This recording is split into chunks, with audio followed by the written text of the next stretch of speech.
Have you lost your joy? Is the news happening around this world contributing to a high level of anxiety for you?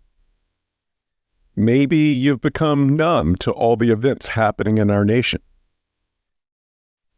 This is part 3 of a mini-series on vision and a continuation of last week's topic about perspective.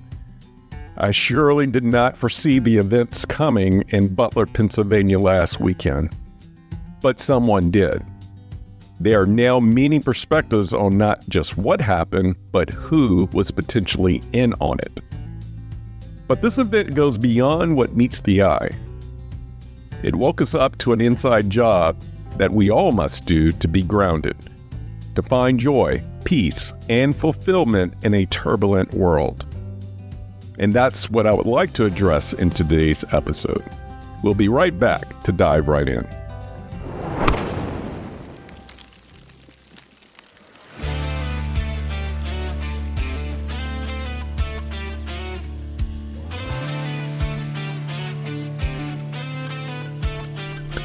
You are listening to the Work-Life Eubiosis podcast with your host, Charleston Edwards.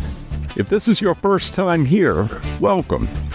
My goal is simple: to eradicate burnout and to bring harmony, purpose, and balance to this world, starting with the family. My hope is that the show and the story shared will provide encouragement and ideas that will be valuable to you on your journey to work-life freedom. So let's dive into today's episode.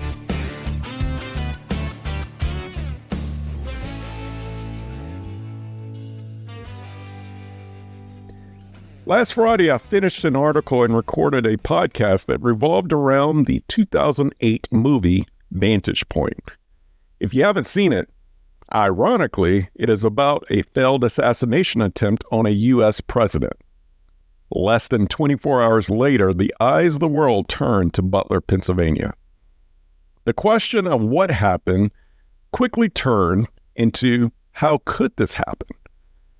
As I decided to plug back into the news, more on that shortly, I flipped through channels and scrolled through social. I attempted to see everything, every opinion, every angle, every vantage point. One dominating opinion is that the assassination attempt was an inside job. We may never know. The news cycle has already started to shift. We also don't know, as of today, the shooter's motive. We are all left speculating and Monday morning quarterbacking. There are now millions of perspectives playing out around the nation. With new information being funneled out day by day, our view can potentially be broadened, changed, or even blurred. Derek Thompson, a writer for The Atlantic, said this week in his column, "Successful assassinations are rare." Then he goes on to quote, in the 2009 paper, Hit or Miss: The Effect of Assassinations on Institutions and War, Jones and his fellow economist Benjamin Olken amassed a data set of 298 assassination attempts on world leaders from 1875 through 2004. Only 59 resulted in a leader's death. Derek proceeds to argue that we've been here before and he doesn't foresee anything changing. I would argue differently. High-profile life and death global events typically puts things in perspective. We attach a date, a memory, or location of where we were at when, and fill in the blank, as a milestone in our memories. We've seen this with other tragedies like March of 2020, 9/11, or 1968, just to name a few. Will July 13, 2024 be a date that we remember? Maybe, maybe not. But the shock of this horrific incident should get us thinking long and hard. It should leave many more than not pondering how we can bring more good to this world than more divisiveness. Sadly, 2 people lost their lives, and this alone is a tragedy. When we see a tragedy play out so publicly, we immediately look inside our own hearts. Perhaps we were angered or enraged or just bewildered. In either case, How can we find hope, purpose, and peace in turbulent times? As the investigation now narrows in to see if this was an inside job, this is an opportunity for society to also do an inside job.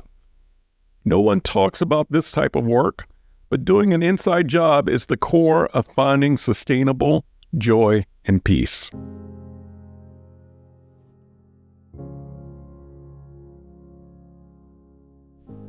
Though terrifying news dominates our news cycle, we inherently know that there is nothing new under the sun, as famously stated by King Solomon 3,000 years ago.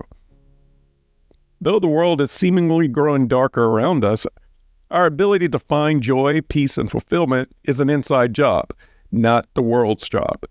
No one else bears the responsibility to give us personal contentment and a state of mind that remains grounded during the trials of life. This is not about job security, financial security, or being free from disease or disaster. This is a contentment in the heart that goes beyond external circumstances. Why is this important? It's because when we can find light inside our hearts amid the darkness, it becomes contagious when we start spreading that light.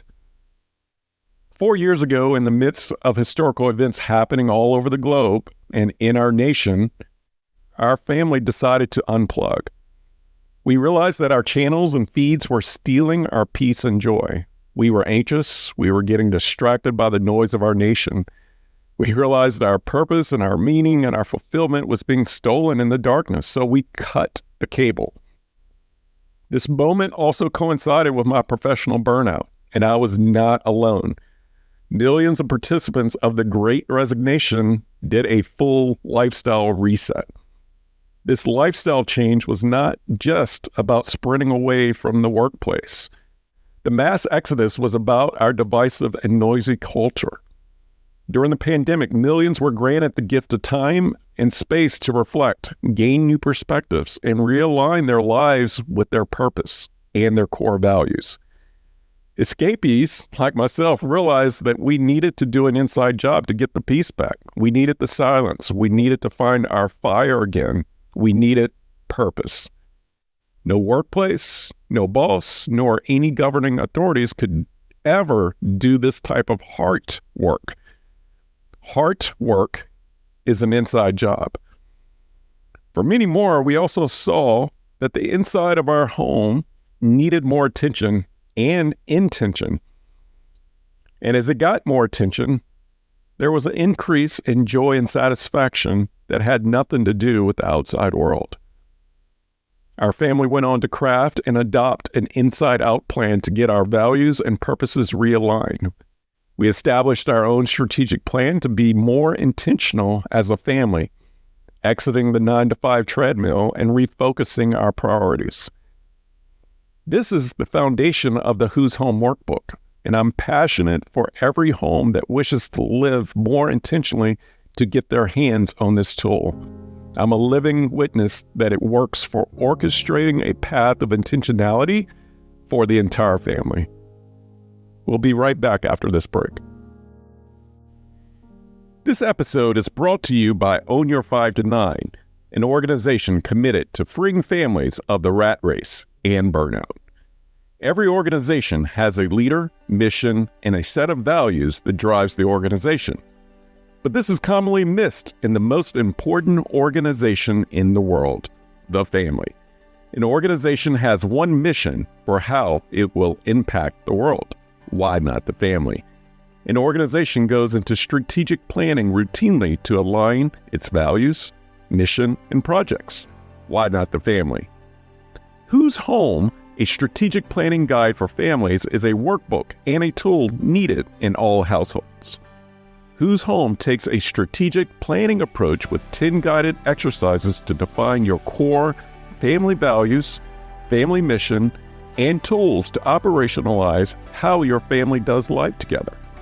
If your family is facing a big decision, Who's Home is for you. If you're considering a career pivot, Who's Home is also for you. If you desire more intentionality and harmony in your home, Who's Home is for you. Create a healthy culture, not a hustle culture, at home. Visit ownyour5to9.com to claim your copy today. Self-evaluations are hard because we don't always like what we see. Our inner thoughts are often corrupted by external forces. The news is noisy. The workplace can be toxic. Social media channels, they're showy. Our souls are often sabotaged by what we are digesting if we're not careful. I'm not promoting cutting the cable, quitting your job, or becoming a hermit. We still have a responsibility to coexist in this world. We still have the responsibility to be light in the darkness. Every person must evaluate their course, and even more so, do it in partnership with the family. What I do recommend is actively evaluating the channels and feeds, the courts of opinions that we allow to consume our lives and hearts. What we choose to take in impacts our perspectives. How we see things matter.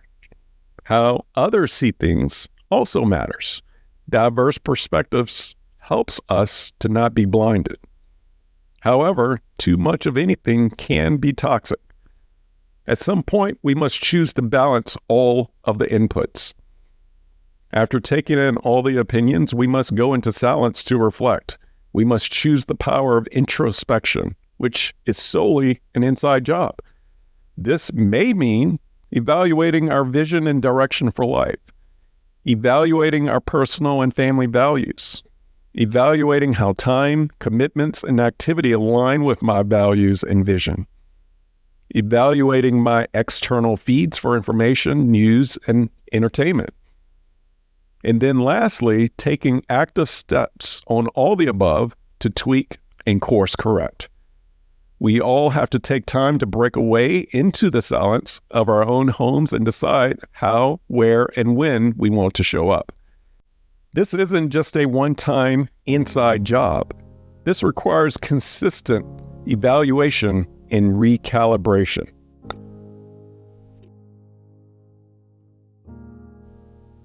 Our family's decision to unplug in 2020 was to better control what was shaping us and the hearts of our kids. We realized the noise of our culture was shaping us and it wasn't healthy. We had to ask difficult questions on how to find peace when the news around us is always so negative, when the workplace isn't fulfilling, and when the world is dividing us at all levels. These are the questions that often come up in the face of life and death events. The inside job helps us to realize to not take life for granted, to not take our peace for granted, to not take the next second for granted. If we want to see a different world, it starts at home, in our hearts. We have to seed love in our hearts and our homes and then cultivate a culture of growth. That seed has to continue to grow for ourselves, for God, and for other people. It's the purpose of life. If your peace has been stolen by the recent events of this earth and in this nation, or by the worries of what could ever be next, take the one simple step of quieting the noise, wherever it's coming from. Do the inside job of digging into your heart and interpreting what is right for you, what's right for your home, and what's right for your community. Let your love grow.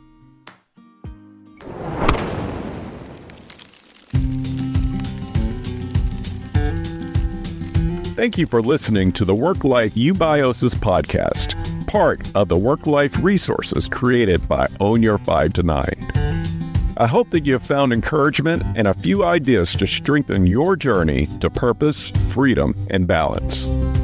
Have you overcome burnout and found a new way of life? Millions around the globe are still at the risk of burnout and losing it all. And your story may be the one that sparks not only a dream, but action. Visit ownyour5to9.com for more information and submit your story. While you're there, join the Work-Life Eubiosis newsletter and receive additional resources weekly right to your inbox. If you enjoy this podcast, take time to subscribe, rate, and leave a review. Share it with a friend or loved one. Remember, the most important organization in the world is the family. Let's do our part to strengthen it. Thank you for listening.